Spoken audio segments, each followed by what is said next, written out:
प्यारी loyal family. Mister horror एक और अनोखी भयावह कहानी के साथ हाजिर है। ये घटना दिल्ली में पढ़ने वाले अभिनव के साथ 2012 में घटी थी, जब वो 21 साल का था। अभिनव का दिल्ली यूनिवर्सिटी के हिंदू कॉलेज में एडमिशन हुआ था। दिल्ली आने के बाद कुछ दिन उसने अपने करीबी दोस्त राजीव के पीजी में गुजारे थे। राजीव अपने कॉलेज के दोस्तों के साथ रहता था। बहुत सारे लोग घर में होने की वजह से अभिनव को पढ़ाई करने के लिए शांति नहीं मिलती थी, तो उसने अपने कैंपस के पास ही विजयनगर में एक फ्लैट ले लिया था। पर उसे नहीं पता था कि उस फ्लैट में कुछ ऐसा है जो उसे कभी उस फ्लैट से निकलने ही नहीं देगा। अभिनव उस फ्लैट में संडे को शिफ्ट हुआ था ताकि वो आराम से सेटल हो जाए। शिफ्ट करते करते उसे एक कोने में 2 पुराने झुमके मिले। उसने ज्यादा न सोचते हुए उन्हें अपने बिस्तर की साइड टेबल की एक पुरानी ड्रॉर में रख दिया। सामान इधर उधर करते हुए अभिनव इतना थक गया था कि बेड पर लेटते ही उसे नींद आ गई। उसकी आंख लगी थी कि तभी उसको अपने कान के एकदम पास एक लड़की के रोने की आवाज आने लगी। धीरे धीरे वो आवाज बढ़ने लगी और फिर अचानक बंद हो गई। तभी उसको घर के एक कोने से किसी के जोर से चिल्लाने की आवाज आई और उसकी आंखें खुल गई, और जो उसे अभी तक एक बुरा सपना लग रहा था वो हकीकत में उसके साथ हो रहा था। उसने हिम्मत करके आसपास देखा तो वहां तो कोई नहीं था, पर वो रोने की आवाज अभी भी आ रही थी। अभिनव ने कमरे से बाहर निकलने की कोशिश की तो उसके कमरे का दरवाजा जाम हो चुका था। वो रोने की आवाज सारी रात अभिनव को सताती रही, लेकिन जैसे ही सुबह हुई वो आवाज बंद हो गई। अभिनव उसके बाद दरवाजे के पास गया तो वह दरवाजा अपने आप ठीक हो गया था। अभिनव ने पूरा घर छाना, लेकिन कहीं पर कुछ भी नहीं था। सब एकदम ठीक था, क्योंकि रात में अभिनव की नींद पूरी नहीं हुई थी, तो वो बाहर निकलकर सोफे पर ही जाकर सो गया। कुछ देर सोने के बाद जब वो उठा तो उसने अपने दोस्तों को फोन करके पिछली रात के बारे में बताया, पर सबने उसको यही कहा कि ये जरूर उसकी थकान का नतीजा है और कुछ नहीं। उसने अपने दोस्त राजीव को अपने पास बुलाने की कोशिश भी की, पर क्योंकि उसके एग्जाम चल रहे थे तो वो उस दिन नहीं आ पाया।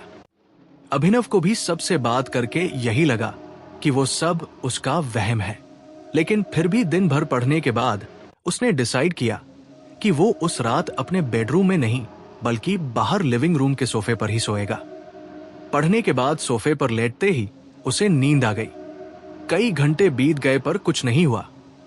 तभी अचानक से अभिनव को वही रोने की आवाज सुनाई दी और उसको ऐसा महसूस होने लगा जैसे कोई उसको खींच रहा है। लेकिन जैसे ही अभिनव की नींद टूटी और आंखें खुली तो उसने देखा कि वहां कोई नहीं था। उसे लगा ये फिर से उसका वहम है और वो सब कुछ इग्नोर करके फिर से सोने चला गया। कुछ ही देर में दोबारा उसकी आंख लग गई, लेकिन थोड़ी देर में उसे वही रोने की आवाज सताने लगी और इस बार वो एक अजीब सी घुटन महसूस करने लगा। सारी रात उसके साथ यही होता रहा। अगले दिन अभिनव ने अपने फ्लैट के आसपास के लोगों से बात करने की कोशिश की, पर जो कुछ भी हो रहा था उसके बारे में उन्हें कुछ नहीं पता था, क्योंकि वहां पर रहने वाले लोग कॉलेज स्टूडेंट्स थे जो 1-2 साल पहले ही वहां आए थे। उसने परेशान होकर जब फ्लैट ओनर को कॉल किया तो उसका भी फोन नहीं लग रहा था।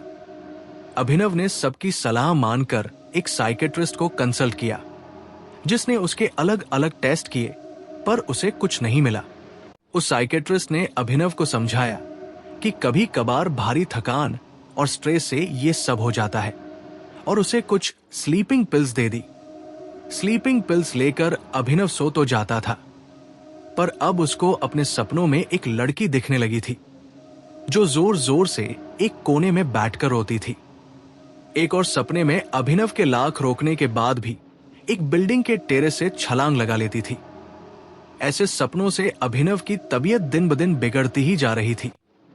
मंगवाया, बेड पर लेटे लेटे लैपटॉप पर एक फिल्म चलाई और खाना खाते खाते सो गया।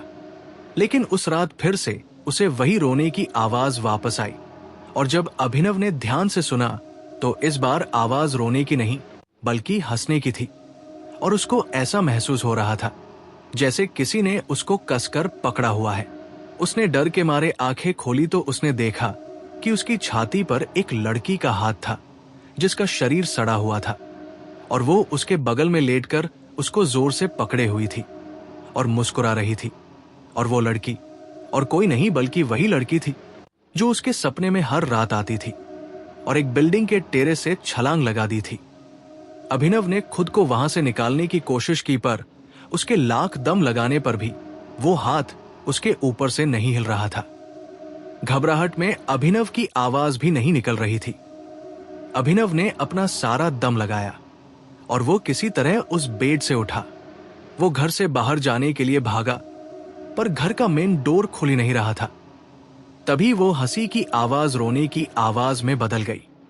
वो लड़की अभिनव के पीछे पीछे जब कमरे से बाहर आई तो अभिनव जैसे तैसे करके डाइनिंग टेबल के नीचे छुप गया। उसने जल्दी से अपने दोस्त राजीव को फोन किया। उसने राजीव को पूरी बात बताई और उसे फौरन उसके फ्लैट आने को कहा। अभिनव भगवान का नाम लेते हुए बस यही प्रार्थना कर रहा था कि वो किसी तरह बच जाए।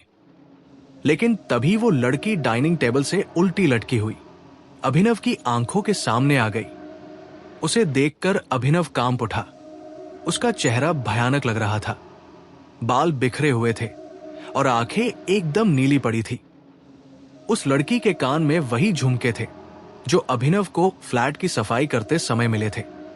जब राजीव अभिनव के फ्लैट पहुंचा तो उसने देखा कि अभिनव लिविंग रूम में नीचे गिरा पड़ा था और वो बुरी तरह जख्मी था। राजीव तुरंत अभिनव को हॉस्पिटल ले गया। अभिनव को बहुत चोट लगी थी, लेकिन जब उसे होश आया तो अभिनव ने राजीव को बताया कि उस लड़की की आत्मा अभिनव को प्यार करने लगी है और वो उसका पीछा कभी नहीं छोड़ेगी। अभिनव हॉस्पिटल में धीरे धीरे रिकवर हो रहा था, लेकिन एक रात खबर आई कि अभिनव ने हॉस्पिटल बिल्डिंग के टेरेस से कूदकर अपनी जान दे दी है और लाश के साथ 2 झुमके भी पाए गए हैं। राजीव को कभी समझ नहीं आया कि अभिनव दिमागी रूप से बीमार था या सचमुच उस लड़की की आत्मा ने उसके साथ ये सब किया था। खैर जो भी हो, उसने अपने जिगरी दोस्त को हमेशा हमेशा के लिए खो दिया था।